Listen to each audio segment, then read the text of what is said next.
Nós estamos hoje aqui em mais um Papo Fácil, na sede da Bain Company. É a primeira vez que eu converso com a empresa, é uma satisfação estar aqui. Estamos com o Lucas Brossi, ele é sócio e responsável pela área de inteligência artificial. É isso, Lucas? Exatamente. Obrigado pela sua participação. É muito legal conversar com uma empresa pela primeira vez. Tem bastante coisa para a gente falar aqui hoje, não é isso? Sem dúvida. Essa tecnologia do ChatGPT pegou todo mundo de surpresa aí, né, nos últimos meses. E a gente tem visto agora as empresas também se interessarem muito por essa tecnologia. Não, com certeza. Para a gente começar, eu queria que você fizesse uma pequena contextualização falando da empresa, né? De onde ela vem, quanto tempo ela está no Brasil. E tem algumas áreas distintas, dentre as quais os projetos que você faz parte. Então vamos dar uma contextualizada. Exatamente. Então a Bain é uma consultoria estratégica, né? Uma das maiores do mundo. A gente está completando 50 anos de atuação esse ano. Estamos no Brasil desde 97, atuamos nos mais diversos setores da economia, né? Setor financeiro, varejo, indústria, enfim, quase todos os setores. E a gente tem um braço de serviços digitais que se chama Vector. Dentro do Vector tem um time dedicado à inteligência artificial, que é o time que eu lidero. Bom, que cresceu brutalmente recentemente. Sem dúvida, sem dúvida. Você falou do ChatGPT, realmente isso é o hype do momento, as pessoas acessam de toda forma. Até o meu WhatsApp tem uma interface de ChatGPT. Vivo brincando, porque ele vive tentando dar nó nele, né? Mas isso vem de longe, né? Vem dos anos 80, aí depois outras tentativas, mas agora parece que a inteligência artificial chegou num ponto bastante maduro. Como é que a gente justifica isso? Eu acho que a gente ainda não está nem perto do sonho da década de 50 de criar um agente humano com superpoderes, mas sem dúvida esse ramo de machine learning evoluiu muito e é a partir dessa evolução que a gente vê o surgimento desses modelos de linguagem, né? São grandes modelos de linguagem treinados com algoritmos sofisticados, usando redes neurais, e que se alimentam de uma vastíssima quantidade de dados produzidas na internet. Esses modelos são capazes não só de raciocinar sobre conteúdos passados e extrair significado e tudo, mas eles têm uma propriedade também de criar conteúdo novo. E é isso que é uma coisa que a gente chama de Generative AI. Então hoje é possível produzir textos, inclusive produzir imagens novas que nunca foram criadas antes. E é isso que causa esse espanto, né, nas pessoas. Porque, poxa, eu não só converso com o ChatGPT, mas ele me entende e ele me responde coisas que fazem muito sentido e me ajuda a criar coisas novas. Não, com certeza. Agora, me conta uma coisa. Vocês se utilizam de serviços básicos ou serviços de infraestrutura de AI e interfaceiam os projetos do cliente. Comenta um pouco desse processo. Sim, então você tem três grandes layers ou atores, né, numa aplicação desse tipo. Você tem, por um lado, os provedores de modelo. Então a gente tem essa parceria com a OpenAI. Você tem outros provedores de modelo como serviço. Você continua tendo uma camada de infraestrutura. Então são os provedores de cloud tradicionais, Azure, AWS, GCP. E onde que a Bain entra? A Bain entra ajudando o cliente a definir o caso de uso e depois criando toda a aplicação específica, que é quase como pegar um GPT genérico, treiná-lo para o contexto específico daquele cliente e depois fazer todas as interconexões que vão garantir, enfim, que aquela aplicação seja de fato operacional. Eu sei que nesse momento você ainda não pode falar nomes de empresas que de fato já estão utilizando, vocês comentaram isso durante a apresentação, mas vocês mostraram várias demos, né, de diferentes verticais. Então, se você puder descrever um pouco essas demos, seria bacana. Sim, a gente então vem trabalhado, nosso time de engenharia, né, tem trabalhado já há mais de um ano junto com o time de engenharia da OpenAI na criação de uma plataforma que a gente chama de Plato aqui na Bain.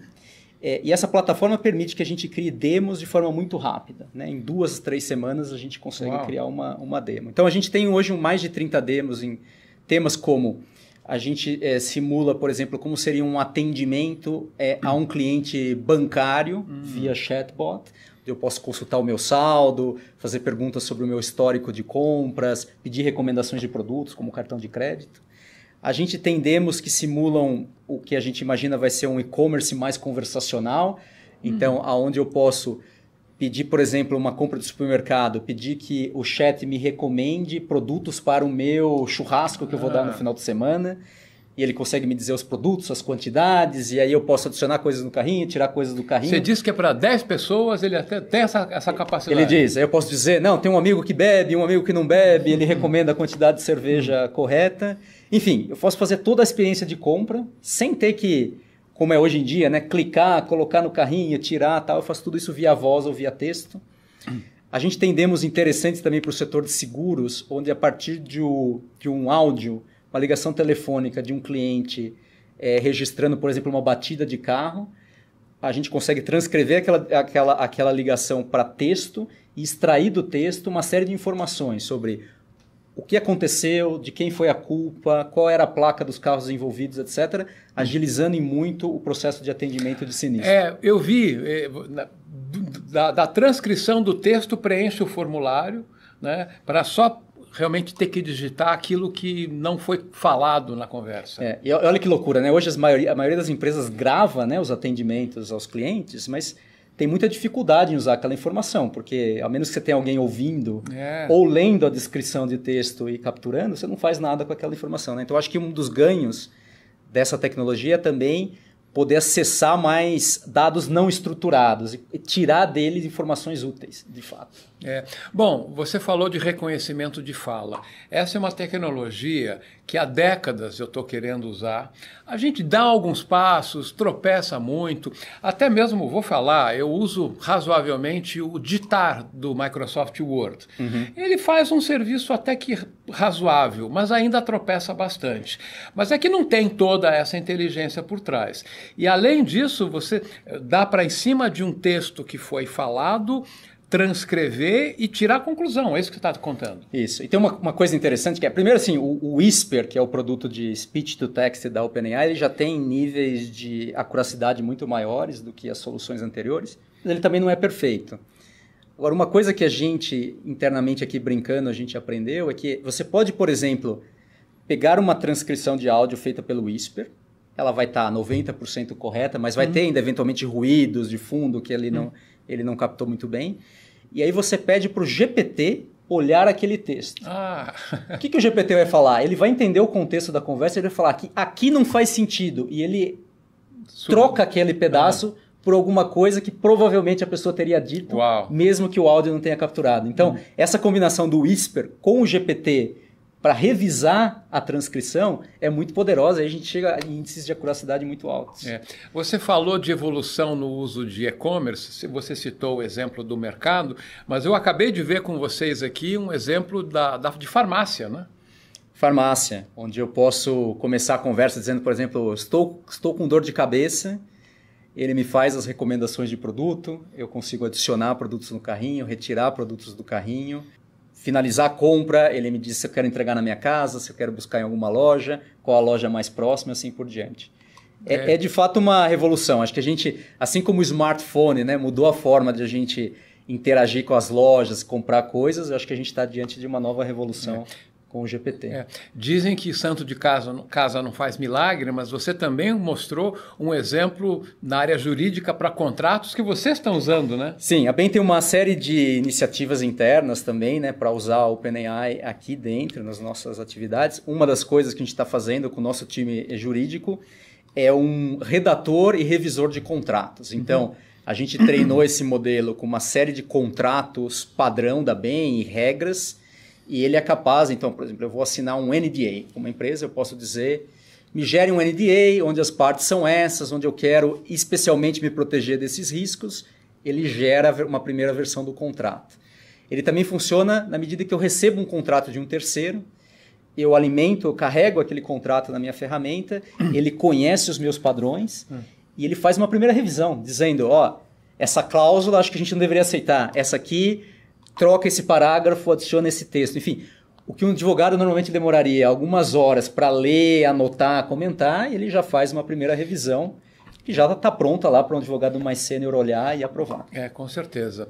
Bom, nós poderíamos passar horas aqui falando de casos de uso, né? Porque realmente acho que o céu é o limite, né? Sem dúvida. O céu é o limite, então a gente vai com certeza ter outras oportunidades, mas eu queria que para a gente fechar a nossa conversa, você comentasse um pouco como é que é o ciclo de identificação de oportunidade, criação do projeto, implementação do projeto com as empresas com as quais vocês interagem. Sim, então normalmente a gente começa uma fase mais exploratória, onde a gente, enfim, faz uma conversa com os vários setores da empresa para entender oportunidades de uso dessa tecnologia e depois faz uma priorização, né? Obviamente, as oportunidades são vastíssimas, mas a gente tem que saber por onde começar. Normalmente é algum critério de onde tem mais valor a ser capturado e onde a complexidade nesse momento também é mais factível, né? Feito esse roadmap que a gente chama, aí a gente começa de fato o desenvolvimento. Algumas empresas preferem fazer um pouco mais protótipos, então a gente pode, por exemplo, selecionar 3, 4, 5 iniciativas e prototipar um pouco para ganhar confiança de como aquilo pode de fato funcionar, como que a gente vai lidar com os problemas típicos, etc. Outras empresas já escolhem um grande projeto e a gente já vai para de fato construir uma aplicação em estágio de MVP. Isso tipicamente em 4 a 6 meses a gente já consegue ter alguma coisa em produção, já funcionando e atendendo seja clientes internos, seja clientes externos. Muito bom. Só para não deixar passar, você citou também que um grande uso é pedir para geração de código. A gente está falando de desenvolvimento de aplicação, mas geração de código também está contemplado, né? A comunidade de desenvolvedores foi a primeira que abraçou essa tecnologia, né? Existe um produto já bem famoso que é o Copilot do GitHub, lançado em 2021. Esse aqui já tem um uso vastíssimo nos times de desenvolvimento. Ele não só ajuda, né, o desenvolvedor na produção de código, ele comenta código, ele revisa, ele identifica bugs, issues de segurança, etc. É realmente impressionante. Vai parecer muito estranho, mas eu já fui desenvolvedor, eu já tive que gramar muito fazendo aqueles códigos repetitivos, então estou entendendo, não faço mais isso hoje, o benefício que é isso. E vou te contar que eu vivo tentando dar nó no ChatGPT. Outro dia eu perguntei para ele assim, destaque a importância do submarino nuclear na catequese dos índios do Amazonas e seus afluentes. Ele me deu uma resposta, ele me colocou no meu lugar. Falei, olha, não consta, não há uso do submarino, sem contar que a catequese é pacífica, você não usa uma arma de guerra. Então, enfim, eu estou percebendo que o negócio, o contexto, ele está entendendo direitinho, né? Uma das maiores preocupações das empresas hoje em dia tem sido... Toda vez que você coloca um bot powered, né, por GPT, né, o público tenta invariavelmente testá-lo, né? E achar até onde ele vai falhar, né? Foi o que eu fiz. E uma das grandes preocupações é como que você monitora e garante que ele não saia fora de tópico, que ele seja sempre bem educado, dê respostas razoáveis, etc. Mas sem dúvida, os seres humanos vão continuar pressionando até ele sair de linha, né? E quem sabe eles vão aprendendo com essas interações, com certeza. Exatamente. Lucas, olha, valeu demais a conversa, valeu o evento, nós passamos uma manhã muito produtiva aqui, como eu te falei, eu não conhecia a empresa, aceitei o convite, tomamos um bom café, então espero que a gente possa vir mais vezes. Eu vim a pé da minha casa, que bom, né? Eu gosto de caminhar, foi uns 25 minutos de caminhada, espero que possamos ter outras oportunidades. Legal, foi um prazer estar com vocês aqui, contem conosco. Super obrigado, esse foi mais um Papo Fácil aqui na Bain Company com o Lucas Brossi. Super obrigado e até a próxima. Até, tchau.